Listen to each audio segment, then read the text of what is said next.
All right, so we're embarking on our new series, Glory Days. As we do this, these last couple of weeks, we've talked about promises. And this last week, we talked specifically about promises that have been made, but it doesn't look like we're living them out. It looks like we're struggling. And we've talked about numerous different parts of the promise. Is the promise for now? Is the promise for the future?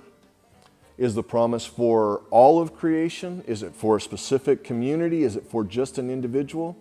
And as we look at these different parts of the promise, ultimately what we want to get to is Joshua, and that story is about the people of God living, literally living and standing on that promise and relying totally on God's promise of what's going to happen. If we want to be that way, if we want to live that way, we have to understand what the promises are, right? We've got to know what that promise is, and then what does it look like to rely on that promise? And we switch back and forth. We've talked about promises. I've also looked at a couple different things that are covenants. And one of the things we started with was the covenant that God made with Abraham. And in that covenant, that main promise, how does Abraham live, change his life, go about his life based on that particular promise? And what does it look like? And so one of the things I want you to start with as we start discussion today is I want you to look at Genesis 12 verses 2 and 3.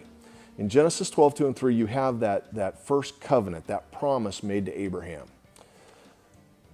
I want you to say, what did that look like to Abraham? What would you expect? If you were Abraham hearing that at that point in time, what would your expectation of what that promise was going to make your life look like? How would you live?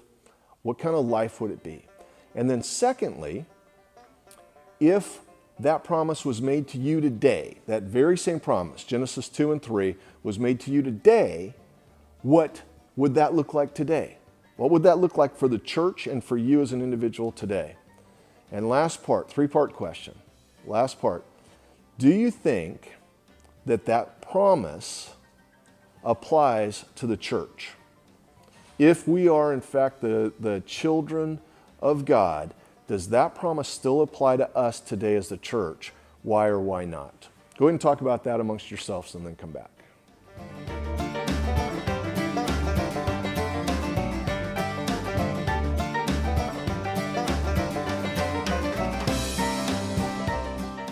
Okay, so you've talked about the original promise made to Abraham, and you've talked about what that looks like, and I don't know what all you've agreed upon, but I want you to jump to Genesis chapter 37, verses 31 through 36. That's the story we talked about this week in service about Joseph. And I want you to read those verses, and I want you to say, how does this make sense? How does this coincide with the promise that was given to Abraham? And how are the children of Abraham, his descendants, the ones that will be too numerous to count, the ones that God has given to him through Isaac, how are they living based on that promise? Did they forget the promise? Do they know they're people of promise? All the different aspects of that. And what do you do with the story of Joseph in Genesis chapter 37? Again, verses 31 through 36. Discuss that and then come on back.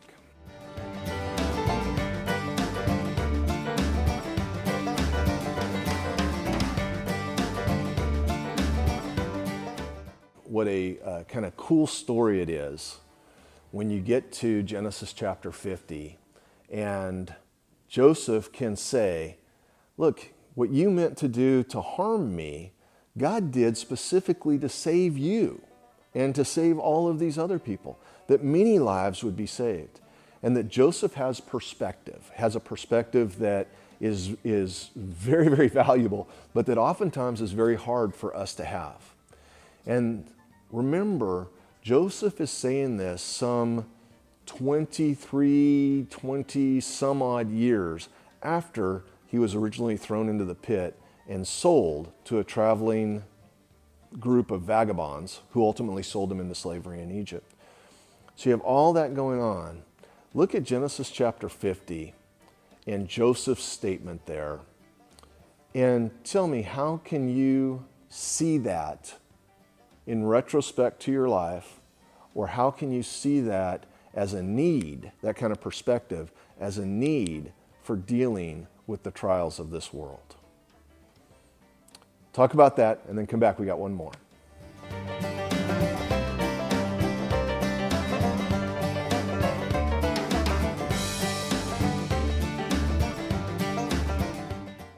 All right, this next question is actually to set up next week's sermon, but I think it's a very good discussion as you look at it, because it's about how we get sideways with different things, etc. Obviously, in this last week, we talked about this, but as we look at this and dealing with the promises, living in the promises, I want you to turn to Exodus chapter 1. Again, Genesis 50, we're going to move to Exodus 1.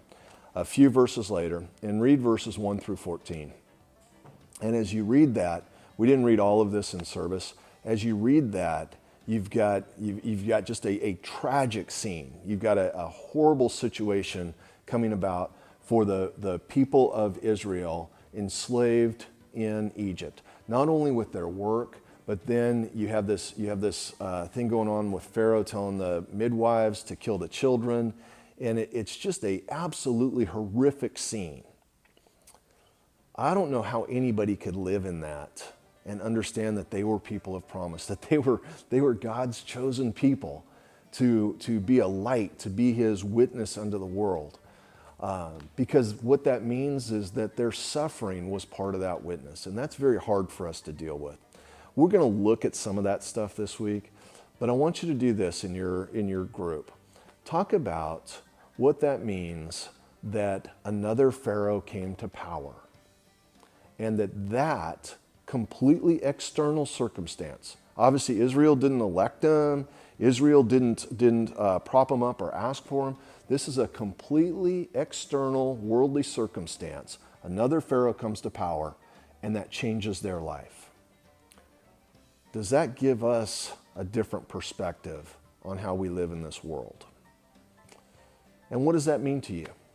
Talk about that in your groups, and we'll see you this Sunday. This Sunday, we're going to talk about the wilderness wanderings. We're going to talk about 430 years in slavery, and we're going to talk about how we live with that promise in the midst of a world that seems out of our control.